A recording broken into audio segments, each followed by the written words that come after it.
নমস্কার বন্ধুরা, আমার স্বাদ ভ্রমণ ভ্লগে আপনাদের সকলকেই স্বাগত জানাই। এত গরমে সবাই কেমন আছেন? আশা করছি সবাই খুব ভালো আছেন আর অনেক পরিমাণে জল খাচ্ছেন। আজকে ভ্লগটা আমি এখান থেকেই শুরু করছি। সকাল সকাল মনটা বেশ খুশি হয়ে গেছে, গাছে বেশ 3টে ফুল এসেছে দেখে। দেখুন ফুটে গেছে, কুড়ি ছিল, এটা ফুটেছে, তবে খুব ভালো ফোটেনি, এটা আরও পরে ফুটবে একটু বেলা হলে। চলুন আজকে আমি কি করি সারাদিন আপনাদের সাথে সেটা শেয়ার করে নিই। আমি এখানে রান্নাঘরে চা বানাতে দিয়েছি। চা করছি আমার আর আমার শাশুড়ি মায়ের জন্য, আদা দিয়ে লিকার চা। আমরা এটা সকালে খাই। তো এখানে আমি বিস্কুট নিয়ে নিচ্ছি, নতুন প্যাকেট একটা খুলে নিচ্ছি। যেহেতু আমার গুড ডে বিস্কুট খুব ভালো লাগে তাই আমি এটাই খাই। আর আমার শাশুড়ি মা সকালে কিছু খান না, শুধু চাই খান। সকাল সকাল বাবা এখানে বাজার করে নিয়ে এসেছে ডিম, ঢেঁড়স, শশা, আর নিয়ে এসেছে গাজর, আদা, যা যা লাগবে। আর নিয়ে এসেছে ফল, একটা ডাব আর মৌসাম্বি লেবু নিয়ে এসেছে। তো সেগুলো আমি নিয়ে ধুয়ে ভালো করে ফ্রিজের মধ্যে রেখে দেবো। আর যেগুলো সবজি হবে সেগুলো আজকে কেটে নেব। সকাল সকাল বাজার করে শ্বশুরমশাই চলে গেছেন কাজে। আর এই ডাবটা আনা হয়েছে, আমার বড়মশাই আজকে ডাবের জল খেতে খুব ইচ্ছে করেছে, তাই তার জন্য আজকে এনে দেওয়া হয়েছে। তো মা ওকে কেটে দিচ্ছে আর আমি এদিকে তাড়াহুড়ো করে আলু ভাজাটা চাপিয়ে দিলাম সকালে জলখাবারের জন্য। জানেন তো আজকে ভেবেছি ঘরের চারপাশটা পরিষ্কার করব।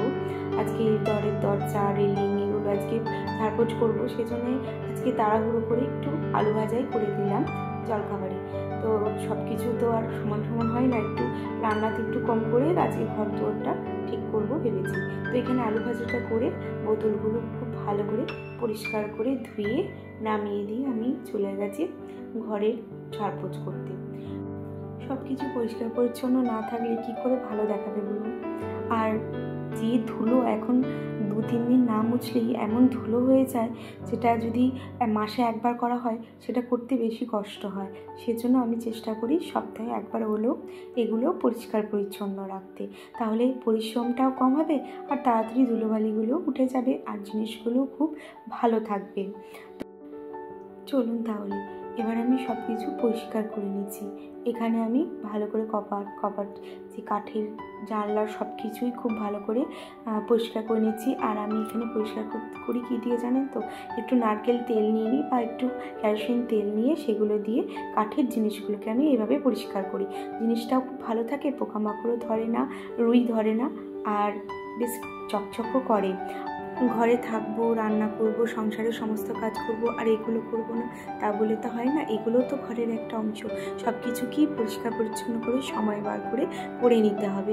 আর আপনি যত পরিশ্রম করবেন আপনি দেখবেন আপনার ঘরে লক্ষ্মী ততই বিরাজ করবে। এগুলো একটা কাজ, সেগুলোকে ঠিকমতো করে গুছিয়ে সময় বার করে করলেই সমস্ত কিছু ঘর তো দেখতেও সুন্দর লাগবে আর বেশ পরিপাটিও থাকবে। তো আমি সবসময় চেষ্টা করি এই কাজগুলো স্নান করতে যাওয়ার আগে করার, কারণ স্নান টান করে আর কিন্তু এইসব কাজ করতে ভালো লাগে না, কারণ এগুলো ধুলোবালি জিনিস। তো স্নান করার আগেই আমি এগুলো করে ফেলি। করে আমি স্নান করে পুজো করে নিয়েছি। পুজোর জন্য আমি বাগান থেকে ফুল তুলে নিয়েছি, নিয়ে এখানে পুজোটাও সেরে নিলাম।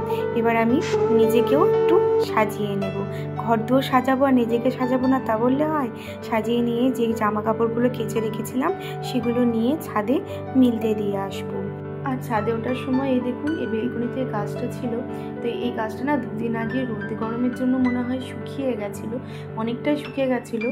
তো আমি 1 চা চামচ মতো ইউরিয়া একটা মগে 1 মগ জলেতে গুলে সেটা অল্প আধ গ্লাস পরিমাণ মতো দিয়েছিলাম। তো দেখুন এই গাছটা না তারপর থেকেই ভালো বেশ আবার সতেজ হয়ে সবুজ সবুজ হয়ে গেছিলো।